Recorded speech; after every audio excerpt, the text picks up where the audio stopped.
আমার নবীজি দুনিয়া আসছে, আব্দুল্লাহ পিতা নাই, মা আমেনার কাছে তায়েব ময়দান থেকে যখন হালিমাতুস সাদিয়া সংবাদ পেলেন তায়েব থেকে মক্কায় অনেক সন্তানদেরকে বিক্রি করা হতো টাকার বিনিময়ে লালন পালন করার জন্য। একটু খেয়াল করেন কারা দামি, এই দামি কথা বোঝানোর জন্য একটু মক্কা জীবনে যায়। হালিমাতুস সাদিয়া যখন শুনলেন মক্কার জমিনে অনেক সন্তানদেরকে টাকার বিনিময়ে পোষানি দেওয়া হয়, তারা ছুটে আসলো, সবাই আগে আগে চলে আসলো মক্কার জমিনে। হালিমাতুস সাদিয়ার যে যানবাহনটা ছিল, যে যানবাহনটা এসে আসবে, এই যানবাহনটা ছিল দুর্বল। সবার লাস্টে সে আসলো, সবার লাস্টে এসে দেখে ধনী ধনী ব্যক্তির সন্তানগুলোকে সবাই টাকার বিনিময়ে নিয়ে চলে গেছে। সংবাদ পাইল ছোট্ট একটি কুড়ে ঘর, যেখানে শোকেস না, আলমারি নাই, টাকা নাই, সোনা নাই, দানা নাই। এখানে আব্দুল্লাহ মা আমেনার রেহেমে আসা একটি সন্তান মুহাম্মদুর রাসূলুল্লাহ সেই ঘরের মধ্যে আছে।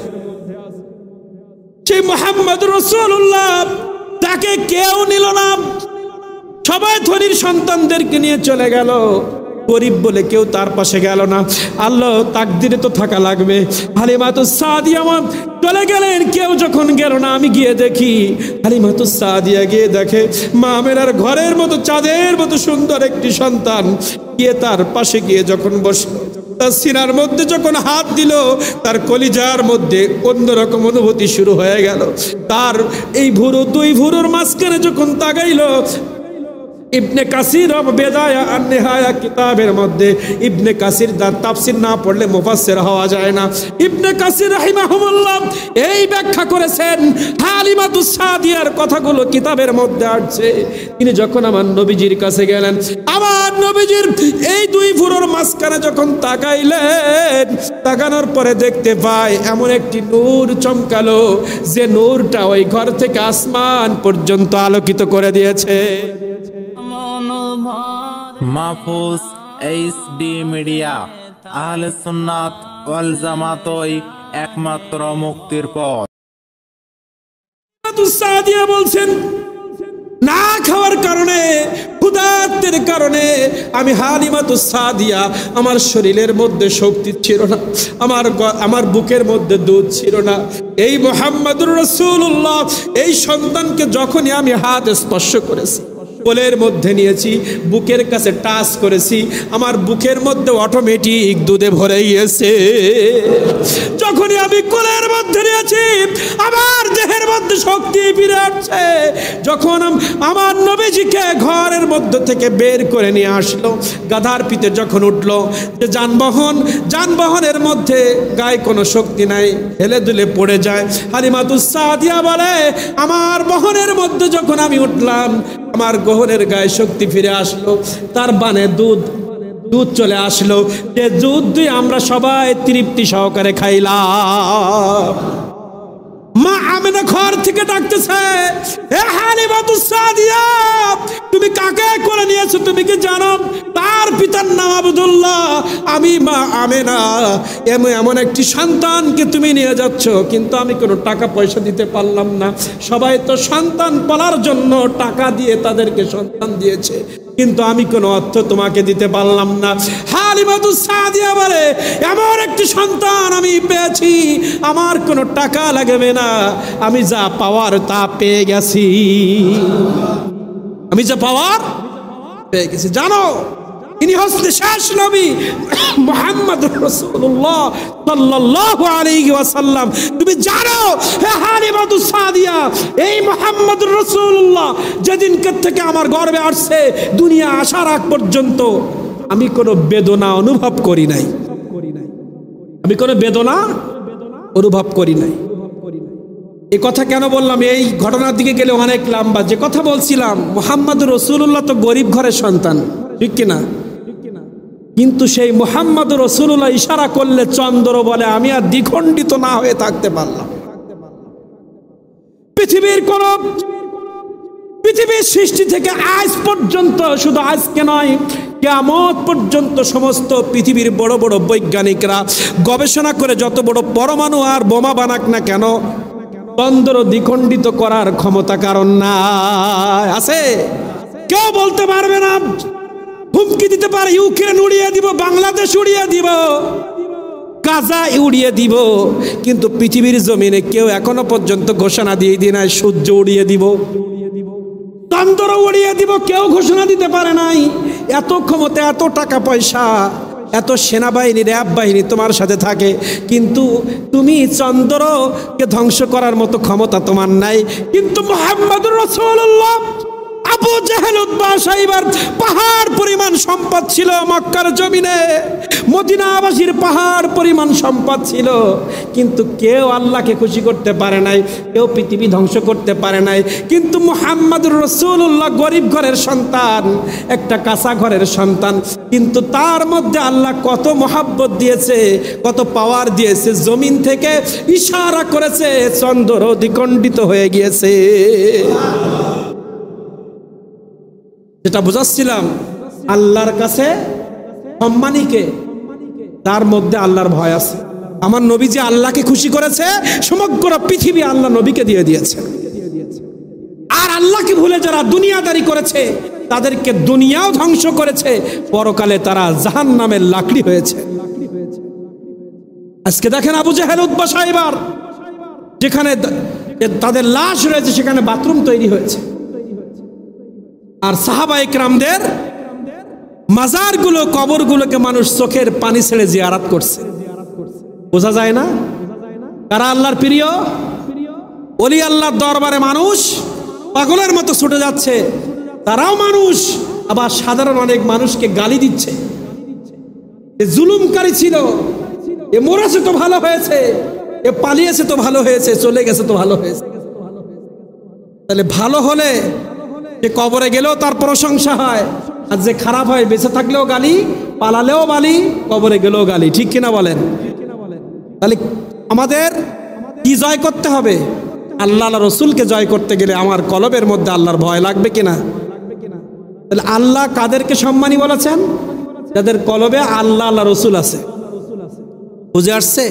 তাহলে আল্লাহ বললেন, আসমান আমি তোমাদেরকে দিয়েছি, জমিন আমি তোমাদেরকে দিয়েছি, সব কিছু তোমাদেরকে দিয়েছি বান্দা, কিন্তু আমি উপকার করে এমন কথা বলি নাই। কারণ আসমান দিয়ে তোমাদের উপকার হতেও পারে, নাও হতে পারে। কারণ আসমান তোমরা ব্যবহার করে কাফেরও হতে পারো, আবার মুশরিকও হতে পারো। বলেন, জমিন ব্যবহার করে তোমরা মুশরিক হতে পারো, কাফের হতে পারো। এজন্য জমিন দিয়ে উপকার করেছে আমি বলি নাই, মান দিয়ে উপকার করে আমি বলি নাই।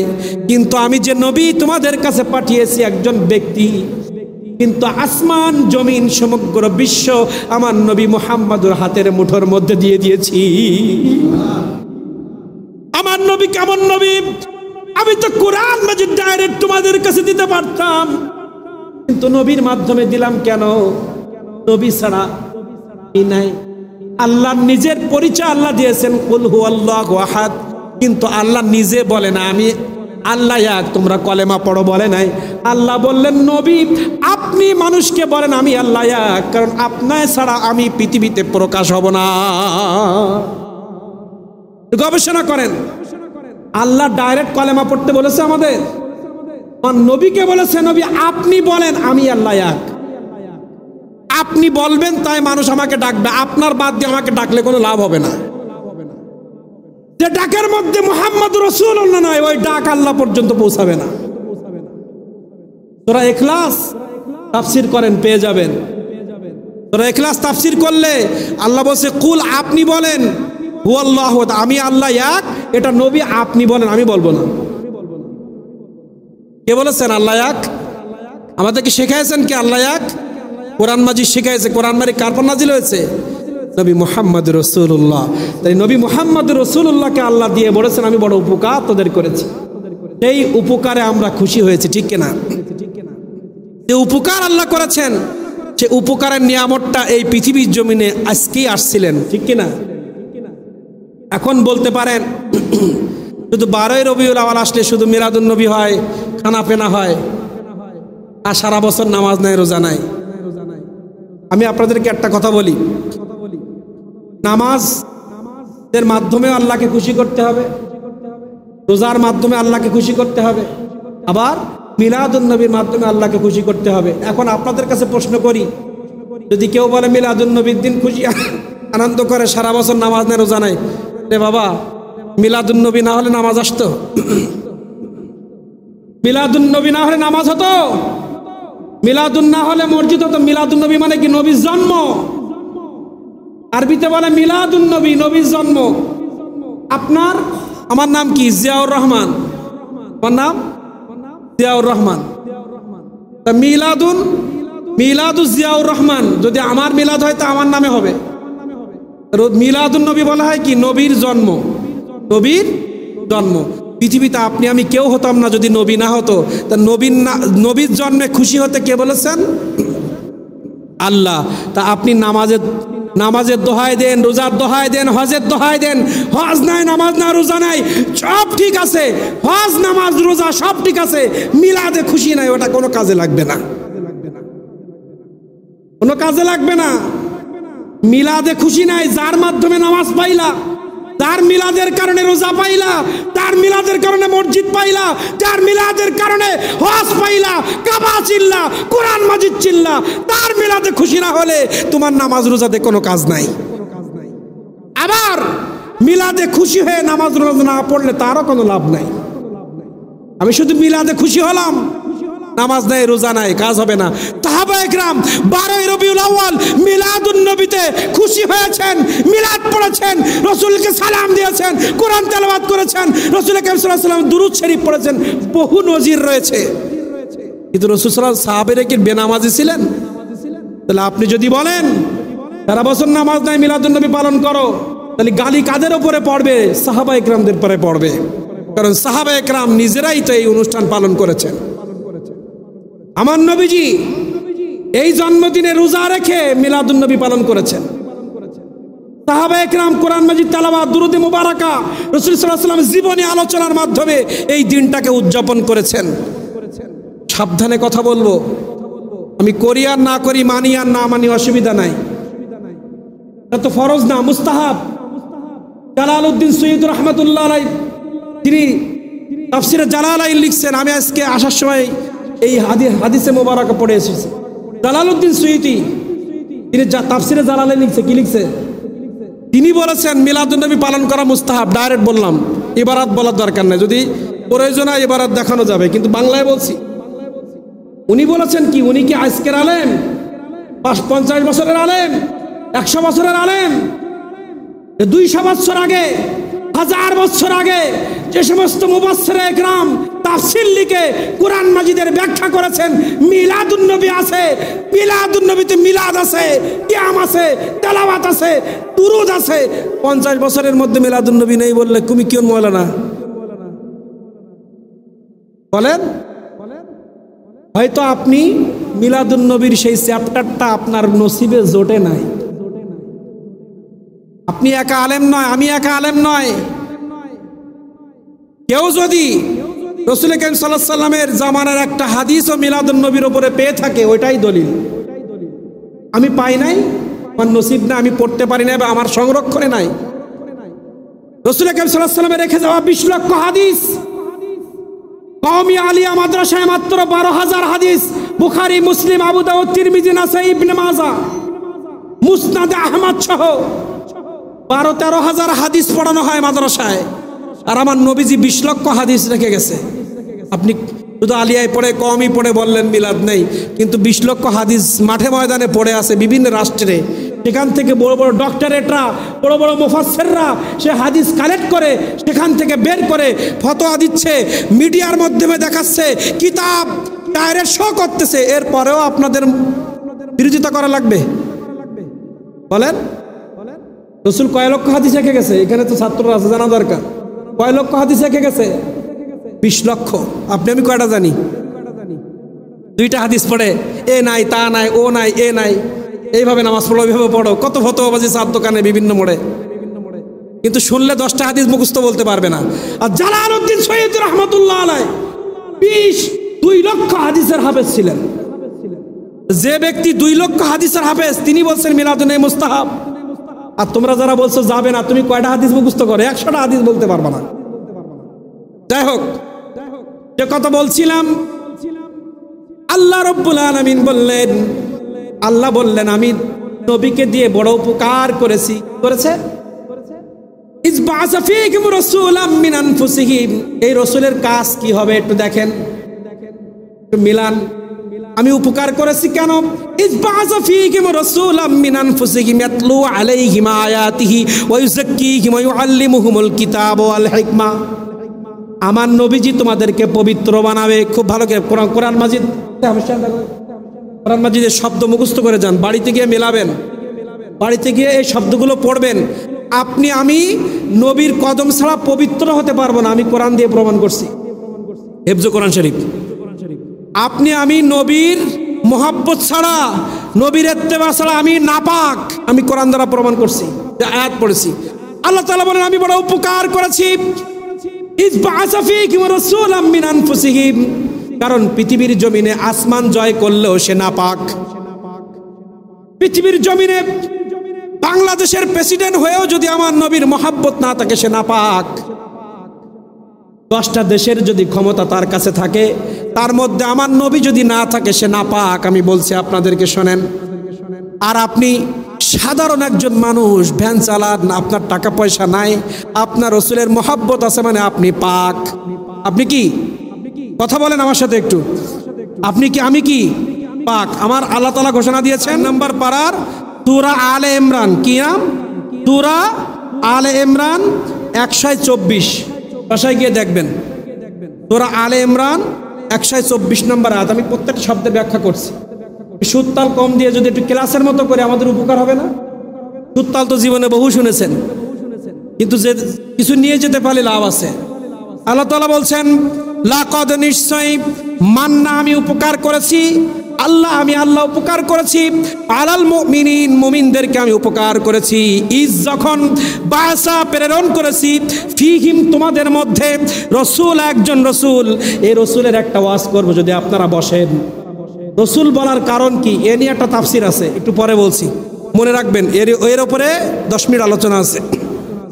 রাসূল, আমি তোমাদেরকে একটা রাসূল দিয়েছি, মিন আনফুসিহিম, তোমাদের মধ্য থেকে। আমাদের মধ্য থেকে নবী আসছে বলে অনেক মানুষ বলে নবী আমাদের মতো। নাউজুবিল্লাহ বলেন আগে। আমাদের মধ্য মানে কি? আল্লাহ যদি রাসূল সাল্লাল্লাহু আলাইহি ওয়াসাল্লামের আসল রূপ দিয়ে আসমান থেকে ফেলাইতো, রাসূলের কাছে হেদায়েত জুটতো না। আমাদের মধ্যে দিয়েছেন মানে কি? আমাদের মতো করে দিয়েছেন মানে কি? আমরা তো রাসূলের কাছে গিয়ে হেদায়েত গ্রহণ করতে পারি।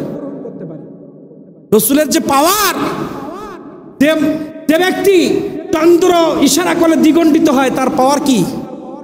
যেখানে জিব্রাইল ফেরেশতা যেতে অক্ষম, সেখানে আমার নবীজি যেতে সক্ষম। পাওয়ার কি?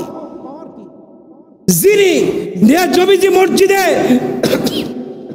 নববীর মধ্যে, কোন মজলিসের মধ্যে আমার নবীজি যখন থুতু মুবারক ফেলতেন, হাদিসে মুবারকা সাক্ষ্য, সাহাবায়ে কেরাম ওই থুতু মুবারক মুখে মাখার জন্য কাড়াকাড়ি করতেন। আপনি আমি থুতু ফেলে দিন দেই, আরেকজন নাক আটকায় চলে যাবে। আমি যদি এখানে একটু থুতু ফেলি, আরেক করবে। আপনি আমি থুতু ফেললে আরেকজন কি করবে? নাক শীত খাবে। আর আমার নবীজি থুতু ফেললে সাহাবীরা কাড়াকাড়ি করতেন নাকে মুখে মাখার জন্য। থুতুর সাথেও নবীর আমাদের সাথে মেলে। আমি একটা থুতু দিয়ে উদাহরণ দিলাম। আপনি আমি সারাদিন ইশারা করলে চন্দ্র দ্বিখণ্ডিত হবে? তাহলে কিভাবে বলি নবী আমাদের মতো? আমাদের মাঝে এসেছেন, কিন্তু আমাদের মতো না, এটা বললেই ঈমান থাকবে না। মিন আনফুসিহিম, তোমাদের নিজেদের মধ্য থেকে একটা নবী আমি দিয়ে তোমাদেরকে পাঠিয়েছি। এই নবীর কাজ কি? তাই বলছে আমার নবীর কাজ হচ্ছে ইয়াতলু আলাইহিম, তোমাদের কাছে আমার নবী তেলাওয়াত করে শোনাবে।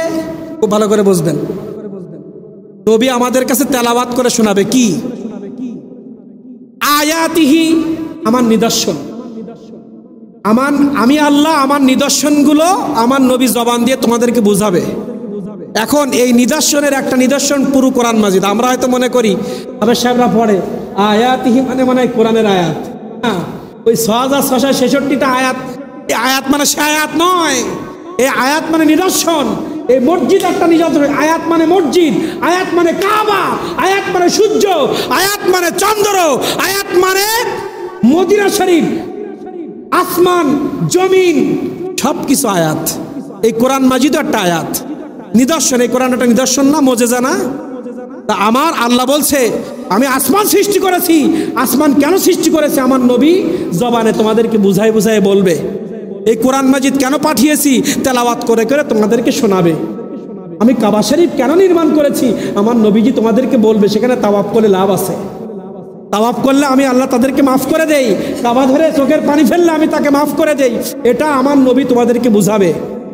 এটাই হচ্ছে আয়াতিহি। আয়াতিহি মানে শুধু কোরআন মাজিদ না, কিভাবে মসজিদে সেজদা করতে হয় আমার নবী তোমাকে শেখাবে। কারণ মসজিদ আল্লাহর নিদর্শন। কি চন্দ্র কি উপকার করে, সূর্য কি উপকার করে আমার নবীজি তোমাদেরকে তেলাওয়াত করে করে শোনাবে। তাহলে আপনি যদি নবী বাদ দিয়ে চন্দ্র শিখতে যান আপনার ঈমান নসিব হবে না। আপনি যা কিছু শিখবেন সব নবীর কাছ থেকে শিখতে হবে। এখন নবী দুনিয়ায় নাই, নবীর উত্তরসূরি আর উলামা ওয়ারাসাতুল আম্বিয়া হক্কানি আউলিয়া ইকরাম হক্কানি আলেম ওলামাদের কাছ থেকে আপনার দিন শিখতে হবে। নিজে নিজে দিন শিখলে নমরুদ ফেরাউনের সাথে হাসর হবে আপনার। এখানে ডাইরেক্ট বলেছে দুনিয়ার যা কিছু তুমি করবা, বাজারে যাবা, তুমি ব্যবসা করবা, তুমি চাকরি করবা, তুমি বিবাহ করবা, তোমার সন্তান হয়েছে তুমি নাম রাখবা, তোমার সন্তান হয়েছে মাদ্রাসায় দিবা না স্কুলে দিবা না ইউনিভার্সিটিতে দিবা, তোমার ভাইয়ের সাথে কেমন ব্যবহার করবা, ঘেরের ব্যবসা কেমন করবা, চাকরি কিভাবে করবা, হজে কিভাবে যাবা, যাকাত কিভাবে দিবা, সব কিছু আমার নবীজির কাছে শিখতে হবে, না সব বাতিল হয়ে যাবে। কথা বলেন। আপনি হজে যাবেন, কিভাবে হজ করবেন এটা যদি নিজে নিজে সিদ্ধান্ত নেন তাহলে আপনি বেঈমান হয়ে যাবেন। কোনো না কোনো নবীওয়ালা লোকের কাছ থেকে হজের পদ্ধতি শিখতে হবে আপনাকে। মসজিদে গিয়ে ইচ্ছামতো নামাজ পড়লে হবে না। কোনো নবীওয়ালা হক্কানি আউলিয়া ইকরাম হক্কানি আলেমের কাছে গিয়ে এই নামাজের পদ্ধতি আপনাকে শিখতে হবে, না আপনার নামাজ আসমানে উঠবে না। কারণ আল্লাহ বলছে ইয়াতলু আলাইহিম, আমার নবী তোমাদেরকে প্রশিক্ষণ দিবে আয়াতিহি, আমার প্রত্যেকটা নিদর্শন সম্পর্কে তোমাদেরকে আমার নবী ধারণা দিবে। প্রত্যেকটা নিদর্শন সম্পর্কে আমার নবীর কাছ থেকে তোমাদের ধারণা নিতে হবে। কে বলেছেন? তাহলে ইচ্ছামতো জীবনযাপন করলে হবে? তাহলে সবকিছু যদি নবীকে কেন্দ্র করে হয় তা সেই নবী না আসলে সবকিছু পাইতাম। সেই নবীর আগমনে খুশি হব না তো কার? শয়তানের আগমনে খুশি হব? বলেন। কত নেতা খেতা কত কিছুর জন্মদিন পালন হয়। নেতা খেতা গ্রামে আসলে আমাদের বাড়ি আর আমরা থাকি না, সব রাস্তায় চলে আসি, স্টেজে চলে আসি। আর যে নবীকে সৃষ্টি না করলে আল্লাহ কিছুই করতেন না। তার দলিল দেবো, আপনারা শুনবেন, সারা রাত থাকতে পারবেন না। অন্য এক সময় বলবো, অন্য এক সময় বলবো। এই যে আমরা মজলিস করেছি না, আল্লাহ পৃথিবী সৃষ্টি করার পরে 3টা মজলিস করেছেন। এই মজলিস কিন্তু আমরা বানাতে পারবো না। তাফসিরুল কোরআন মাহফিল, ওয়াজ মাহফিল সব ওই আসমান থেকে আসছে। আমরা পৃথিবীতে আসার আগে সমস্ত রুহুগুলোকে নিয়ে আল্লাহ একটা মজলিস করেছিলেন।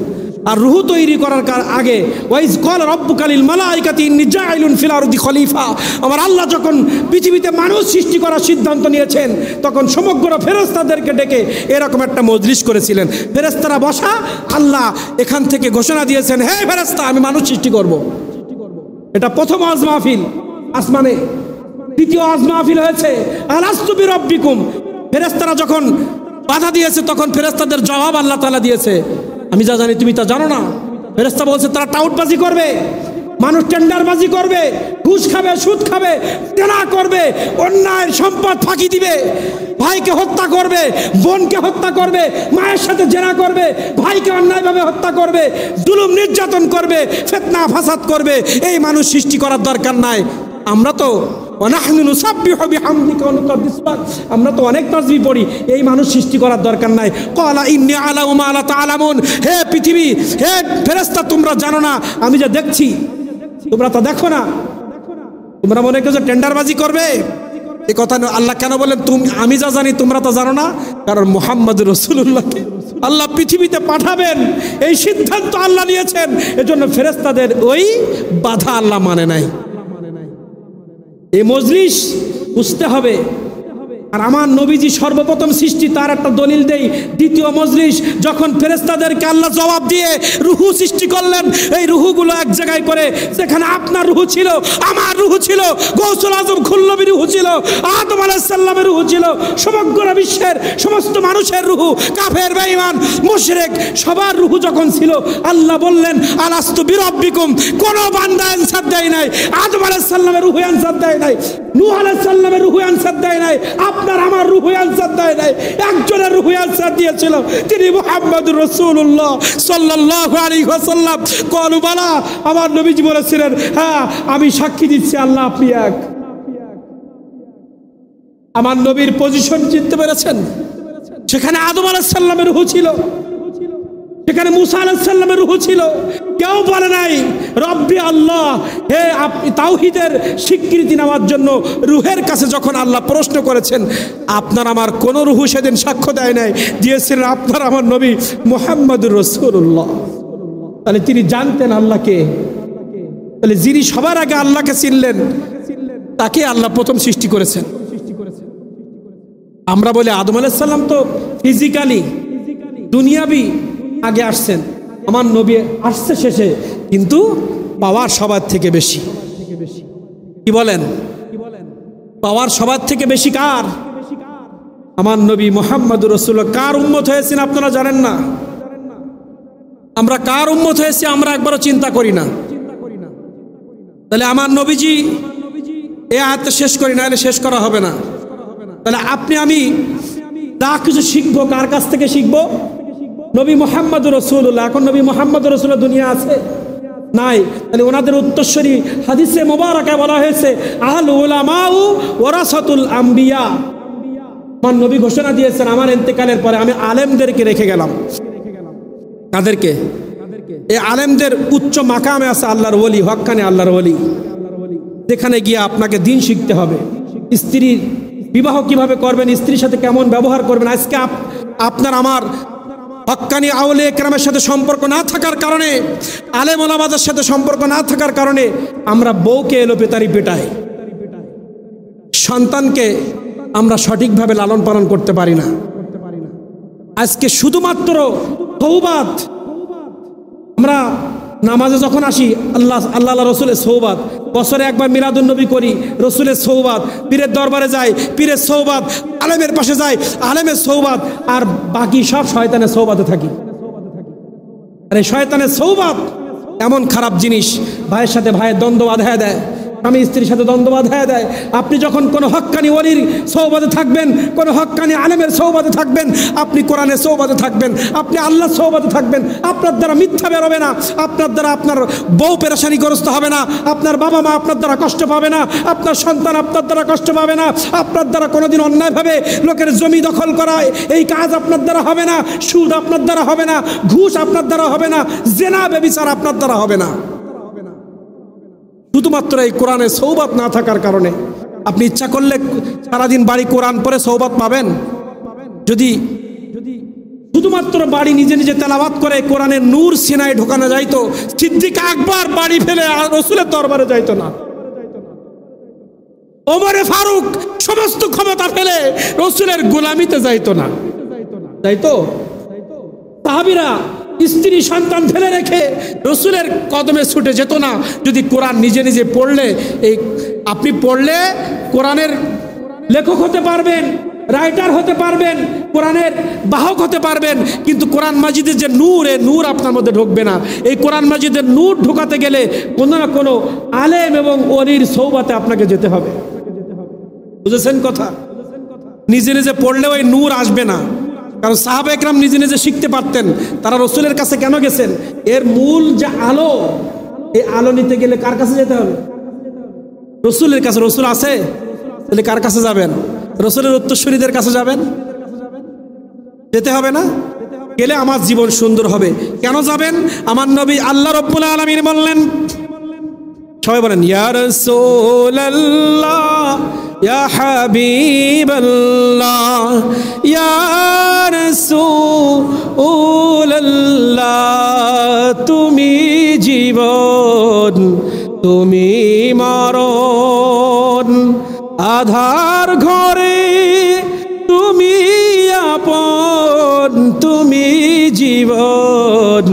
তুমি মরণ আধার ঘরে তুমি আপন, তুমি মোদের আশার আলো, তাই তো তোমায় বাসি ভালো। তুমি জীবন, তুমি মরণ। আমি একটু ব্যাখ্যামূলক কথা বলছি তো, এই জন্য অনেকের ঘুম আসতেছে, ভালো লাগছে না। আমরা কোরআনের পরে কান্না করেন, আল্লাহ আজ থেকে আমি আপনার নবী মোহাব্বতকে প্রেম মোহাব্বত, আপনার নবী মোহাম্মদুর রাসূলুল্লাহকে আজকে থেকে মোহাব্বত শুরু করে দিলাম। আজকের থেকে পর্যায়ক্রমে আমি নবীর প্রত্যেকটি সুন্নতের আমল শুরু করে দিলাম। এই স্বীকৃতি আজকে মসজিদ থেকে দিয়ে বাড়ি যেতে পারেন। আল্লাহর কোরআন বলছে ওয়াগফির লাকুম যুনুবাকুম, যখনই আমার নবীকে মহব্বত শুরু করে দিবে, যখনই আমার নবীর ইত্তেবা শুরু করে দিবে, ওয়াগফির লাকুম, আমি তাদেরকে ক্ষমা করে দিব। যুনুবাকুম, যত পাপ আছে, যুনুবাকুম না বলে অন্য শব্দ তো বলতে পারতেন। একটা মানুষের জীবনে বিভিন্ন সাইডের পাপ থাকে, একরকম গুনাহ আমরা করি না, আমরা বিভিন্ন সাইডের গুনাহ করি। এজন্য আল্লাহ তাআলা বলছেন ওয়াগফির লাকুম যুনুবাকুম, জীবনে যত গুনাহ করেছে সব গুনাহ মাফ করে আমি তাকে জান্নাতি বানায় দিব, শুধু নবীর মহব্বতে। চিন্তা করা যায়? আল্লাহু গফুর রহিম, আমি রহিম, আমি গফফার, আমি করুণাময়, আমি সব গুনাহ মাফ করে তাকে জান্নাতের সার্টিফিকেট দিয়ে বাড়ি পাঠিয়ে দেব। তাহলে আল্লাহর মহব্বত পাইতে গেলে সেখানে নবী লাগবে, আবার আনুগত্য করতে গেলে সেখানেও নবী লাগবে। কুল আতিউল্লাহ, এই আয়াতের পরে কুল ইন কুনতুম তুহিব্বুনার পরে কুল আতিউল্লাহ ওয়ার রাসূল ফাইন তাওয়াল্লাউ ফাইন্নাল্লাহা লা ইউহিব্বুল কাফিরিন। হে নবী, শুধু মহব্বত নয়, আপনাকে মহব্বত করবে, আমি আল্লাহ মহব্বত করব, আপনার আনুগত্য করবে, আমি আল্লাহ আমার আনুগত্য হবে। আপনি নবী, আপনার আনুগত্য যদি কেউ না করে, আপনার আনুগত্য থেকে যদি কেউ মুখ ফিরিয়ে নেয়, আমি তাদেরকে কাফের ঘোষণা করে দিলাম। ফাইন তাওয়াল্লাউ ফাইন্নাল্লাহা লা ইউহিব্বুল কাফিরিন, আপনার আনুগত্য থেকে যে মুখ ফেরায় নিবে, ফাউলাইকা হুমুল, তারা সবাই কাফের। নবী ছাড়া মুসলমান হওয়ার সুযোগ নাই। আপনি আল্লাহ আল্লাহ করবেন, কাজ হবে না। আল্লাহ বলছে আমার কাছে আসতে গেলে আমার নবী লাগবে, আমার নবীর ইত্তেবা করো, আমার ইত্তেবা হবে। নবী বাদ দিয়ে আমার ইত্তেবা করবা, ফাউলাইকা হুমুল কাফিরুন। নবীর থেকে, তাহলে নবীর সম্মান নিয়ে কোনো বেয়াদবি করা যাবে? যেখানেই নবীর সম্মান আলোচনা হবে হিসাব করে কথা বলতে হবে। মুখ ফেরানো মানে কি? নবীর নামে কটূক্তি, এটাও নবীর থেকে মুখ ফেরানো। নবীর মিলাদুন নবীর অনুষ্ঠান, এখানে বাজে কথা বলা মানে নবীর থেকে মুখ ফেরানো। আমরা কোনো সদু মধু কদু কোনো কাফের বেঈমানের মিলাদ পালন করছি না। যে নবী না আসলে কোরআন আসতো না, যে নবী না আসলে কাবা শরীফ চিনতাম না, যে নবী না আসলে মসজিদ হতো না, যে নবী না আসলে মুসলমানি হতো না, যে নবী না আসলে কিয়ামতের ময়দানে সুপারিশ পাওয়ার সুযোগ ছিল না, যে নবী না আসলে জান্নাত নামক নিয়ামত চিনতাম না। সেই নবীর আগমনে যদি খুশি হয়, আরেক গ্রুপ যদি বলে খুশি হওয়া যাবে না, এটাও মুখ ফেরানো। আমরা মনে করি কি ফাইন তাওয়াল্লাউ, যদি কেউ মুখ ফেরায় তার মানে আমি নবীর মহব্বত করছি। এখানে বসে একজন নাক ছিটকাচ্ছে, কি অনুষ্ঠান করে, এটাও একটা বেয়াদবি করা।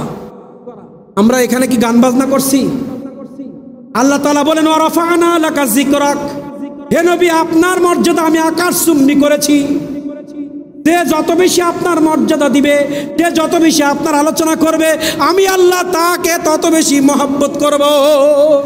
পৃথিবীর জমিনে তত বেশি ইজ্জত তার বাড়িয়ে দিব। আল্লাহ বলতিস নবী নবী কর, আর আমরা বলতিস না দরকার নেই। আজকে মিলাদুন নবীতে সারাদিন নবী নবী হয়েছে না? আচ্ছা, একটা জিনিস বুঝলাম না, নবীকে সম্মান করলে আমাদের এত কষ্ট লাগে কেন? এক শ্রেণী মানুষের বুঝে আসে না। নবীকে যত বেশি আপনি ইজ্জত দিবেন, আল্লাহ আপনার ইজ্জত বাড়িয়ে দিবে। তাহলে আমরা এখানে যত বেশি পারি করব, ঠিক কিনা? এখানে নবীর জীবনী, নবী এখন যদি বলেন হুজুর নবীর জীবনী আলোচনা করলেন, আপনি তো কোরআনের আলোচনা করলেন। মা আয়েশা রাদিয়াল্লাহু তাআলা আনহা একজন সাহাবী প্রশ্ন করছেন, হে মা আয়েশা, আমার নবী দুনিয়ায় নাই, আপনি একটু বলেন নবী চরিত্র সম্পর্কে একটু বলেন, আমরা কিতাব লিখব। আয়েশা সিদ্দিকা রাদিয়াল্লাহু তাআলা আনহার কাছে সাহাবী গিয়ে বললেন, মা আয়েশা, নবী তো দুনিয়ায় নাই, আমরা নবীর চরিত্র একটু লিপিবদ্ধ করব, চরিত্র বর্ণনা করেন। মা আয়েশা বলছে, খুলুকুল কোরআন, তোমরা কি কোরআন পড়ো না? কোরআন মাজিদের সূরা ফাতিহা থেকে সূরা নাস পর্যন্ত নবীর চরিত্র, পুরো কোরআন মাজিদে রাসূলের চরিত্র। যেখান থেকে আলোচনা করব সেখানেই নবীর সম্মান বেড়ে যাবে, যে আয়াতের আলোচনা করব সেখানেই নবীর সম্মান বাড়বে, আর নবীর সম্মান বাড়লে আল্লাহ খুশি হবে। ঠিক আছে না? এবার আসেন, নবী আসছে 12ই রবিউল আউয়াল। এই 12ই রবিউল আউয়াল আমার নবীজিকে পেয়ে আমরা এই যে খুশি হয়ে মিছিল করলাম, অনুষ্ঠান করলাম, এটা করা যাবে কিনা? আল্লাহ রাব্বুল আলামিন ঘোষণা দিলেন, কুল বিফাদলিল্লাহি, আয়াত আলোচনা করে আজকে শেষ হবে ইনশাআল্লাহ। কুল বিফাদলিল্লাহি ওয়া বিরহমাতিহি ফাবিযালিকা ফালইফরাহু হুয়া খায়রুম মিম্মা ইয়াজমাউন। জোরে আল্লাহ বলেন তো। নারায়ে তাকবীর, নারায়ে তাকবীর, নারায়ে রিসালাত, নারায়ে রিসালাত। এবার দুহাত উঁচু করেন তো। এগুলো কি জানেন, এখন ঘুম আসছে, ঘুম ভাঙানোর জন্য একটু হাত নাড়ান, দেখবেন ভালো লাগবে। ইয়া রাসূলুল্লাহ, সবাই ইয়া হাবিবাল্লাহ। আচ্ছা, হাত নামানো যাবে না। আমাদের এইটা ভিডিও হচ্ছে, এর দলিল লাগবে কোরআন থেকে। আজকের মজলিস আল্লাহর ক্যামেরায় ভিডিও হচ্ছে, বিশ্বাস হয়? বিশ্বাস হলে আর দলিল দেবো না। বিশ্বাস হয়? তার আল্লাহকে দেখাবো, আল্লাহ তুমি লাখো মান্নাল্লাহ 12ই রবিউল আউয়াল পৃথিবীর জমিনে দিয়েছো। এই বাকরা মধ্যপাড়া গাজীবাড়ি মসজিদ থেকে আমরা হাত উত্তোলন করে আমার নবীজির আগমনে খুশি হয়ে তোমাকে জানাচ্ছি আমার নবীকে আমরা কত ভালোবাসি। ঠিক কিনা বলেন? ইয়া রাসূলুল্লাহ, ইয়া হাবিবাল্লাহ, ইয়া রাসূলুল্লাহ, তুমি জীবন, তুমি মরণ, আধার ঘরে তুমি আপন, তুমি মোদের পারের তরি, তুমি নিধানে তারানেওয়ালা। ইয়া রাসূলুল্লাহ, ইয়া হাবিবাল্লাহ, ইয়া রাসূলুল্লাহ। হাত নামান। তুমি নিধানে তারানেওয়ালা।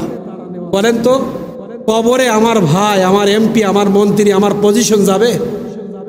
মান নাবিয়ুকা, আমরা এতদিন জানি কবরে প্রশ্ন করবে মান রব্বুকা মান নাবিয়ুকা মান দীনুকা। না, মান রব্বুকা মা কুনতা তাকুনু হাযা হাক্কুর রাজুল। হাদিসের পুরো ইবারতটাই মা কুনতা তাকুনু হাযা হাক্কুর রাজুল। রাজুল মানে ব্যক্তি, হাযা মানে এই, হাযা মানে এই ব্যক্তি সম্পর্কে তোমার ধারণা কি? কবরে আমাদের বসানো হবে, নবীজিকে ডাইরেক্ট হাজির করা হবে। মা কুনতা তাকুনু হাযা হাক্কুর রাজুল, এই ব্যক্তি সম্পর্কে তোমার ধারণা কি?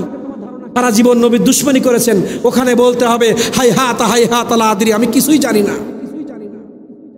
নবীর প্রেম থাকলে আমার নবী মুহাম্মদুর রাসূলুল্লাহ সাল্লাল্লাহু আলাইহি ওয়াসাল্লাম সঙ্গে সঙ্গে জান্নাতের রাস্তা। কোন কোন মুহাদ্দিস ইকরাম বলেছেন কবরে একটাই প্রশ্ন হবে, সেটা হচ্ছে মা কুনতা তাকুনু হাযা হাক্কুর রাজুল।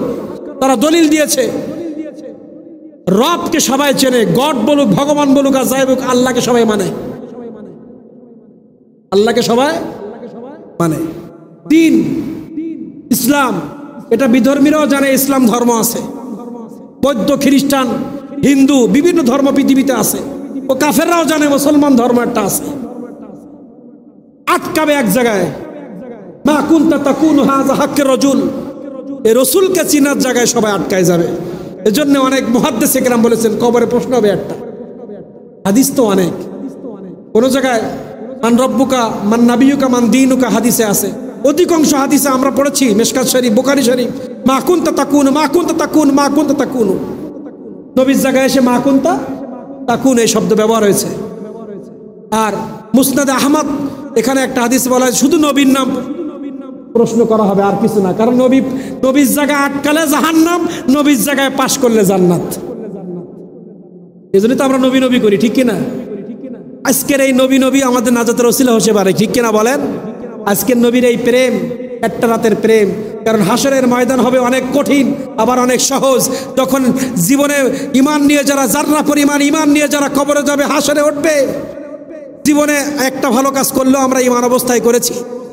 আল্লাহ যখন দেখবে আমার এই বান্দাটা সব আমল দেখি জাহান্নামী, কিন্তু আমার মন চাচ্ছে একটু জান্নাতে দেব, ফেরেশতাদের বলবে দেখ আমল নামা বাইর কর। কোন একটা রসুলের মহাব্বতের একটা মজলিস পাওয়া যায় কিনা দেখ। এরকম খেলা হবে হাসরের মাঠে।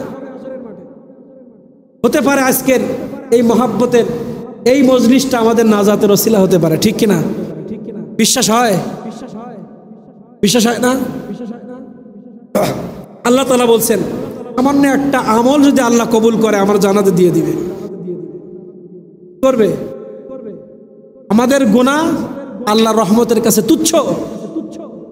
বিশাল রহমত নিয়ে আমরা কত গুনাহ করেছি বলেন? একবার চোখের পানি ফেললে 80 বছর মূর্তি পূজা করেছে, 80 বছর মুশরিক অবস্থায় জীবন যাপন করছে, সে একবার যদি লা ইলাহা ইল্লাল্লাহু মুহাম্মাদুর রাসূলুল্লাহ বলে, আমার আল্লাহ বলছেন 80 বছরের সমস্ত শিরক, সমস্ত মুশরিক সব মাফ করে 80 বছর আমলনামায় নেকি দিয়ে ভরে দিব আমি আল্লাহ। কত দয়ালু চিন্তা করেন। একটা বার লা ইলাহা ইল্লাল্লাহ অন্তর থেকে আল্লাহকে জানাইতে পারলে 80 বছরের সমস্ত মূর্তি পূজা যদি নেকিতে পরিণত হতে পারে, আপনি আমি কয়টা গুনাহ করেছি? একবার চোখের পানি ফেলা যাবে না? যারা মুমিন তাদের জন্য তওবার দরজা খোলা আছে, যারা কাফের তাদের জন্য কালেমার দরজা খোলা আছে। আমরা তো মুসলমান, আমাদের শুধু তওবা করে কলবে আল্লাহকে হাজির নাজির রেখে একটু চোখের পানি ফেলে বলতে আল্লাহ ভুল করেছি। অনেকে আছে না অন্যায় করে, তারপরেও বন্দুকের জোরে, টাকার জোরে, জবানের জোরে বহাল তবিয়ত দেখায়, আছে না এরকম? একটু ন্যায় স্বীকার, অন্যায় স্বীকার করলে আল্লাহ তো মাফ করে, কিন্তু বান্দা আছে নত স্বীকার করে না। আপনি যত বড় গুনাহগার হন, একবার আল্লাহর কাছে চোখের পানি ছেড়ে বলবেন আল্লাহ আমি ভুল করেছি, আর কিছু না, আল্লাহ আমি ভুল করে ফেলেছি। মায়ের সাথে জিনা করার পরে, রাসূলের দরবারে আসার পরে একজন মায়ের সাথে জিনা করেছে, সে মুখে বলে নাই, আমার নবীজির কাছে এসে বলছে হে আল্লাহ রাসূল, আমি জীবনে এমন অন্যায় করেছি, আমার মনে হয় আমার ক্ষমা নাই। আল্লাহ রাসূল বলছে যা ওযু আছে, ওযু আছে, ওযু থাকলে মসজিদে নামাজ পড়ো। গুনার কথা রাসূল শুনে নাই। বলছে রাসূল আমি অনেক বড় অন্যায় করেছি, আপনি আমাকে একটু বলেন আল্লাহ আমাকে মাফ করবে কিনা। ওই পাপের কথা না শুনে বলছে মসজিদে নামাজ পড়তে যাও। বলছে না আমার মনে হচ্ছে, আবার নামাজ পড়ে আসছে, আসার পরে বলছে রাসূল আমার কি ক্ষমা হয়েছে? আমার তো মনে হয় ক্ষমা হবে না। বলছে তুমি নামাজ পড়েছো, আল্লাহ তোমাকে মাফ করে দিয়েছে, সুবহানাল্লাহ বলেন। কারণ এই হাদিসের ব্যাখ্যার মধ্যে আসছে যখন ওই ব্যক্তি মায়ের সাথে জিনা করে রাসূলের কাছে আসছে, তার কলবের আকুতি এত মারাত্মক ছিল, তার অনুভূতিটা এত মারাত্মক ছিল, আল্লাহ তাকে কবুল করে রাসূলকে জিবরাইল দিয়ে জানিয়ে দিয়েছে হে আল্লাহ রাসূল, আপনার কাছে এমন একটি ব্যক্তি আসবে অনেক বড় পাপের কথা বলবে, আপনার শোনার দরকার না, আপনি তাকে মাফ করার ঘোষণা দিয়ে দেন। মানে তার অনুভূতিটা এত বৃহৎ ছিল, আল্লাহ কবুল করে নিয়েছে। ওমর রাদিয়াল্লাহু তাআলা জামানায় একজন যুবক মদ খেয়ে রাস্তা দিয়ে হাঁটছে, ওমর রাদিয়াল্লাহু তাআলা আসছেন। এই যুবক জানে ওমর রাদিয়াল্লাহু তাআলার রাগ কেমন, আজকে তো আমার নিস্তার নাই, মদ খেতে খেতে যাচ্ছি। ওমর রাদিয়াল্লাহু তাআলাকে দেখে ওই যুবক মদের বোতলটা পিছনে ধরেছে, আজকে তো আমার নিস্তার নাই।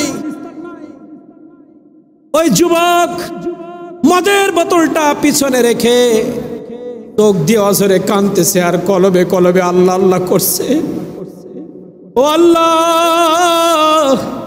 জীবনে অনেক মদ খেয়েছি, অনেক অন্যায় করেছি, আজকে ওমরের পাল্লায় পড়েছি, আজকে আমার কোনো নিস্তার নাই।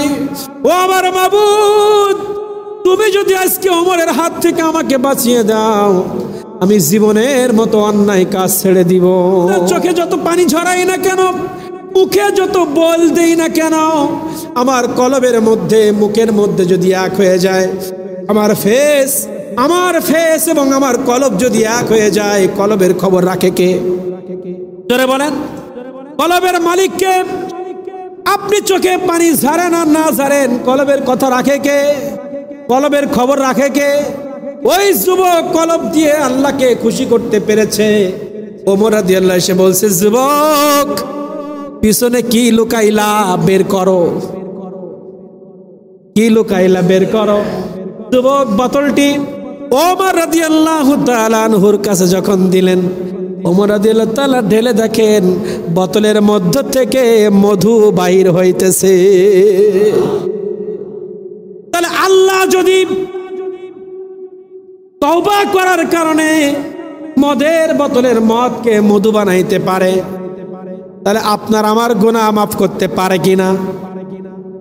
আল্লাহ পারেন এমন কিছু আছে? কুন ফায়াকুনের মালিক আল্লাহ মাফ করতে পারে না, এটাও তো শিরক।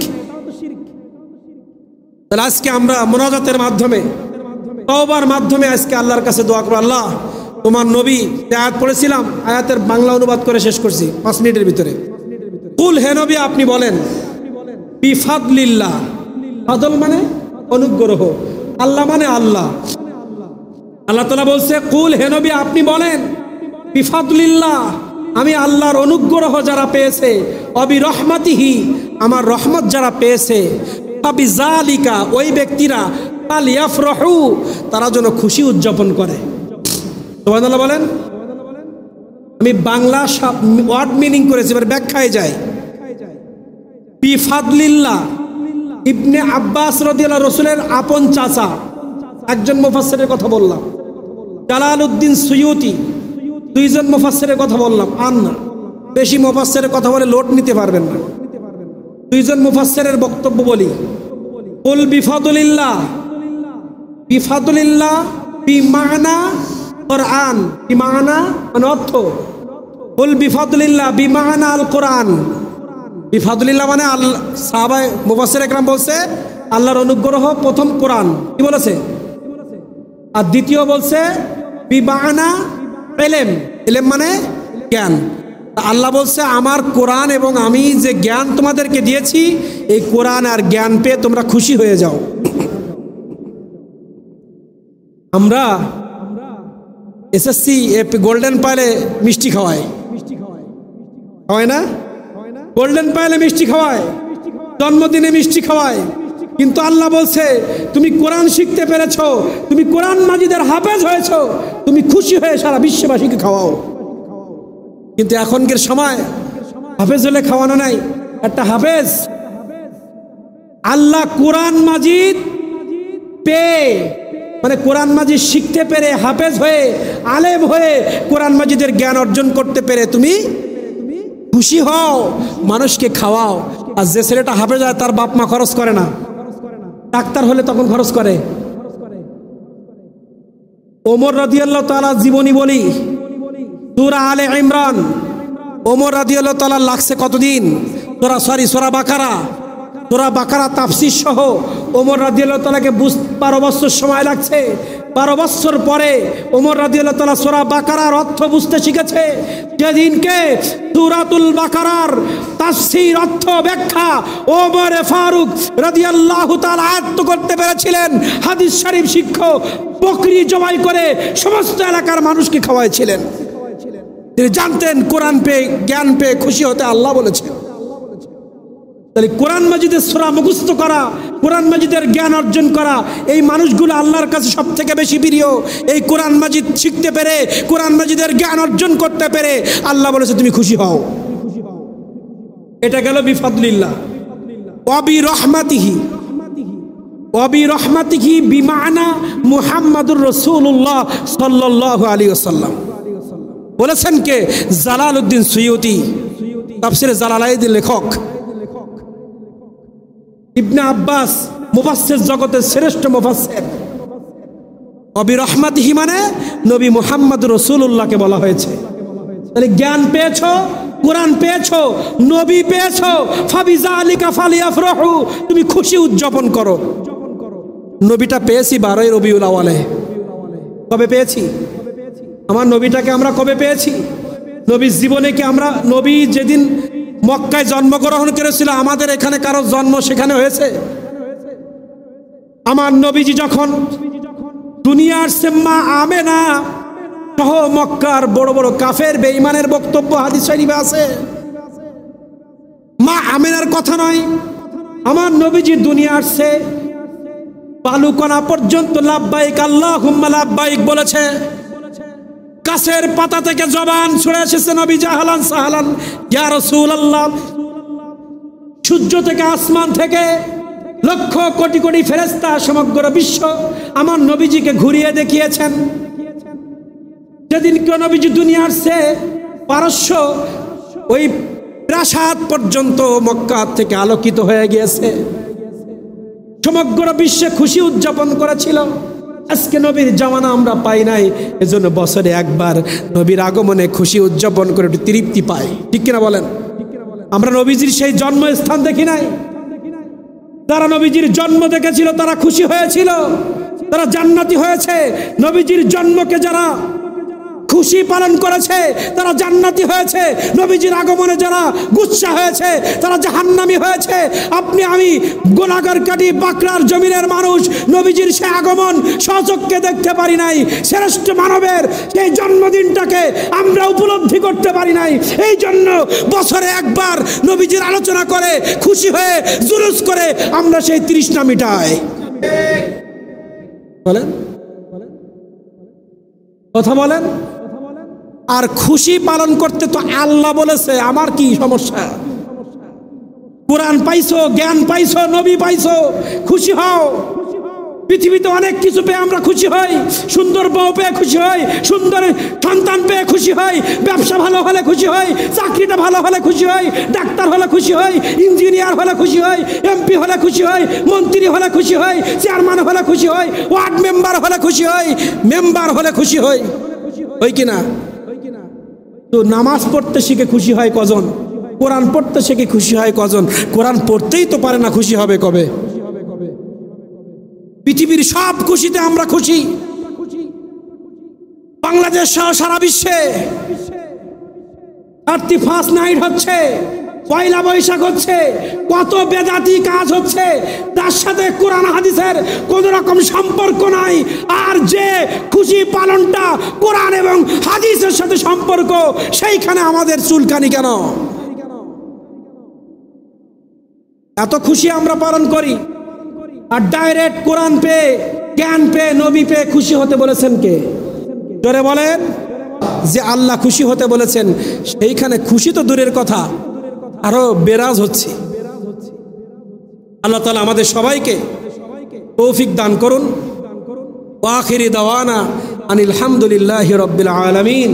আসলে কত লক্ষ টাকার অক্সিজেন নিচ্ছি দৈনন্দিন, আমরা হিসাব রাখি? কিন্তু আল্লাহ তাআলা বলেন, দুইটা জিনিস নিয়ে যদি আসতে পারো তোমাকে আমি জান্নাত দিয়ে দিব। মাইয়্যিতির রাসূল ফাকাদ আতা আল্লাহ।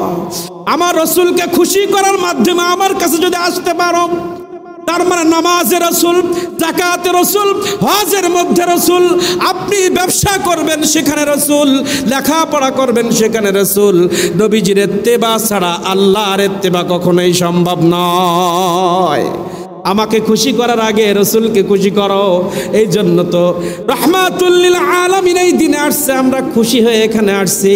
রাসূলকে যদি খুশি করতে পারে আল্লাহ খুশি হয়ে যাবে। আর আল্লাহ খুশি হলে জান্নাতে আর কোনো যেইতে বাধা থাকবে না। আল্লাহর কাছে গিয়ে যদি আমরা বলতে পারি, আল্লাহ আপনার নবীকে আমি নিয়ে এসেছি, কি নিয়ে এসেছি? আপনার নবীর মহব্বত নিয়ে এসেছি, আপনার নবীর মহব্বত নিয়ে এসেছি। আল্লাহকে যদি নবী প্রেম দেখাইতে পারি, নবীর কারণে আল্লাহ আমাদেরকে মাফ করে দিবেন। তার একটা ছোট্ট দলিল বুখারী শরীফ। মাতা সাহাবী যখন রাসূলের কাছে প্রশ্ন করলেন, হে আল্লাহ রাসূল, কিয়ামত কখন সংঘটিত হবে? কিয়ামত কবে সংগঠিত হবে? আল্লাহর নবী বললেন, তুমি কিয়ামতের কথা বলো। কিয়ামতের জন্য কি আমল তুমি গোছাইছো? আল্লাহর সামনে গিয়ে তুমি কি দেখাইবা? তোমার নামাজ, রোজা, হজ, যাকাত তুমি কি নিয়ে আল্লাহর সামনে দাঁড়াইবা? তুমি কিয়ামতের কথা বলো, তুমি কি দেখাইবা? সাহাবী বলেন, আমার কোনো আমল নাই, আমার কোনো আমল নাই, আমার কাছে একটা জিনিস রয়েছে, সেই জিনিসটা হচ্ছে হুব্বুর রাসূল। রাসূল আপনার মহব্বত ছাড়া আমার কাছে আর কিছুই নাই। এখন কি মনে করবেন সাহাবীদের শুধু রাসূলের মহব্বত ছিল, নামাজ ছিল না, পিতামাতার খেদমত ছিল না? রাসূলকে যারা প্রকৃত মহব্বত করে তারা কখনো শরিয়াত বিরোধী কাজ করতে পারে? শরিয়াতের বিরোধী কাজ করে, পিতামাতার খেদমত না করে, সন্তানকে সঠিক শিক্ষা না দিয়ে, আউলিয়া ইকরামের মহব্বত না করে, উলামা ইকরামের মহব্বত না করে, পাঁচ ওয়াক্ত নামাজ সঠিকভাবে না করে কেউ রাসূল প্রেমিক হতে পারে? ওই যে সাহাবী বললেন, আপনার মহব্বত আছে। রাসূল সাল্লাল্লাহু আলাইহি ওয়াসাল্লাম বললেন, ঠিক আছে, খুশি হয়ে গেলেন। রাসূল সাল্লাল্লাহু আলাইহি ওয়াসাল্লাম তো ইবাদতের কথা শুনতে চায় নাই, রাসূলের প্রেম আছে কিনা। কারণ আমার নবীজি জানে কিয়ামতের ময়দানে সবাই আনফসি আনফসি বলবে, আদম থেকে ঈসা প্রত্যেক নবী আনফসি আনফসি বলবে। সবাই আদমের কাছে যাব, ফিরিয়ে দিবে। মুসা আলাইহিস সালাম ফিরিয়ে দিবে, ঈসা আলাইহিস সালাম ফিরিয়ে দিবে, নূহ আলাইহিস সালাম ফিরিয়ে দিবে, ঈসা আলাইহিস সালাম সর্বশেষ বলবে মুহাম্মদুর রাসূলুল্লাহর কাছে যাও। মুহাম্মদুর রাসূলুল্লাহ সাল্লাল্লাহু আলাইহি ওয়াসাল্লাম যখনই সিজদায় পড়বেন আরশ আজিম থেকে আল্লাহ তাআলা নেমে আসবেন। হাদিসে মুবারাকা সাক্ষ্য, পৃথিবীর কোন আউলিয়া ইকরামের সিজদা আল্লাহর আরশ আজিম থেকে নামবেন না, কোন নবীর ডাকে আল্লাহ নামবেন না, কোন মানুষের ডাকে আল্লাহ নামবেন না, যতক্ষণ পর্যন্ত আমার নবী সিজদা না দিবে আল্লাহর আরশ থেকে নামার কোনো সুযোগ নাই। এজন্য আমার নবী জানেন, আমার নবীজি যখন মক্কা মদিনায় দাওয়াত দিয়েছেন শুধু একটাই কথা বলেছেন, আমার আনুগত্য মেনে নাও। আর আনুগত্য, নবীর আনুগত্য মানলেই সব জায়গায় সাকসেস। আপনি ইবাদত করেন, যাই করেন, দান সদকা করেন, রাসূল নাই, কোনো কিছু নাই, নবী নাই, কিছুই নাই। এজন্য আমরা নবীর প্রেমে এখানে এসেছি, ঠিক কিনা? সবাই কথা বলেন। কারণ আমার আল্লাহ কি বলেছে জানেন? ইয়া আইয়ুহা, যে আয়াত একটু আগে পড়ছিলাম, ইয়া আইয়ুহাল্লাযীনা আমানু যকুরুল্লাহা যিকরান কাসীরা। হে পৃথিবীর ঈমানদার, তোমরা যারা ঈমান এনেছো, সার্বক্ষণিক আমি আল্লাহ আমার জিকির করো। কি করো? সকাল সন্ধ্যা আমার জিকির করো। আবার আল্লাহ তাআলা বললেন, ওয়া রাফা'না লাকা যিকরাক, তোমরা জিকির করো আমার নবীর, আমার জিকিরের সাথে আমার নবীর জিকির। সুন্দর মিল দেখছেন? আল্লাহ বলছে আমার জিকির করবা, তার সাথে নবীর জিকির। আপনি হাদিসে মুবারক খোলেন, হুজুর বসে আছে, আপনি যতই ইবাদত করেন, আপনি যদি রাসূলের পরে দুরূদ না পড়েন ওই ইবাদত আসমানে ওঠে না। তাহলে আল্লাহর ইবাদতের সাথে আমার নবী লাগবে কি না? বলেন। আপনি নামাজের মধ্যে দুরূদ না পড়লে নামাজ হবে? বলেন। আর আপনি যখন আল্লাহর কাছে হাত উঠাবেন, নবীর নাম ছাড়া ওই হাত আল্লাহ অ্যাকসেপ্ট করবে না। আপনি যাকাত দিবেন, আপনি যাকাতের মধ্যে রাসূলের সুন্নাহ না থাকলে মানুষ দেখানো যাকাত দিলে উপরে উঠবে না। যাকাত দেওয়ার সময় আমার নবী করিম সাল্লাল্লাহু আলাইহি ওয়াসাল্লামের পদ্ধতি অনুযায়ী দিতে হবে। পিতামাতার খেদমত সেখানে নবী, সন্তান লালন পালন সেখানে নবী, মসজিদে ঢোকার সময় নবীর সুন্নাহ, নবীর উপরে দুরূদ, মসজিদে বের হব নবীর উপরে দুরূদ, নামাজের মধ্যে নবীর উপরে দুরূদ। আপনি যেখানেই যাবেন সেখানেই যদি নবী না থাকে ওইটা আল্লাহর কাছে যাবে। এজন্য আল্লাহ বলেন আমার জিকিরের সাথে আমার নবীর জিকির লাগবে। ওয়ারাফা'না লাকা যিকরাক, হে নবী আপনার সম্মান মক্কাবাসী দিতে পারে নাই, মক্কার কাফের বেঈমান আপনার সম্মান দিতে পারে নাই। অসুবিধা নাই হে নবী, আপনার সম্মান আমি আকাশচুম্বী করেছি। ওয়ারাফা'না লাকা যিকরাক, যে যত বেশি আপনার জিকির করবে, আপনার নাম স্মরণ করবে, পৃথিবীর জমিনে তার ইজ্জত আমি তত বাড়িয়ে দিব। ইজ্জত দুনিয়ায় আল্লাহ তত বাড়িয়ে দিবে। একটা হাদিসে মোবারকা শুনি, দুরুদ বা শরীফ পড়ি না আমরা? আল্লাহুম্মা সাল্লি আলা সাইয়্যিদিনা মুহাম্মাদি ওয়া আলা আলিহি ওয়া সাহবিহি ওয়া বারিক ওয়া সাল্লিম, বা দুরুদ ইব্রাহিম, আমরা যে নবীর ওপর দুরুদ পড়ি, এটা যদি আমার নবীকে মহাব্বত করে দুরুদ একবার পড়তে পারি, কয়বার? আর এখানে মিলাদুন নবীতে দুরুদ কতবার পড়া হবে তো হিসাব আছে? একবার যদি আমার নবীজির ওপরে মহাব্বতে দুরুদে মোবারকা পড়া হয়, আমার নবীজি ঘোষণা দিয়েছেন যে উম্মত একবার আমাকে মহাব্বতের সাথে ঈমানের সাথে আমার উপরে দুরুদে মুবারাকা পড়বে, আল্লাহ রাব্বুল আলামিন তার 10টা মর্যাদা বাড়িয়ে দিবেন, 10টা গুনাহ মাফ করে দিবেন। 10টা মর্যাদা কিভাবে বাড়াবেন? আপনি যদি মহাব্বতে ইয়া রাসূলুল্লাহ, ইয়া হাবিবাল্লাহ, নবী গো, দয়ার নবী, মায়ার নবী, নবীর ওপরে যদি একবার মুহাব্বত আল্লাহুম্মা সাল্লি আলা সাইয়্যিদিনা মুহাম্মাদি ওয়া আলা আলিহি ওয়া আসহাবিহি আজমাইন, এই দুরুদে মুবারাকা যদি একটিবার আপনি আমি মুহাব্বতে পড়তে পারি, 10টা মর্যাদা কিভাবে দিবে দেখেন। আপনার আগে নামাজ পড়তে ভালো লাগতো না, কারণ নামাজ না পড়লে সে ইমানদার থাকতে পারে না।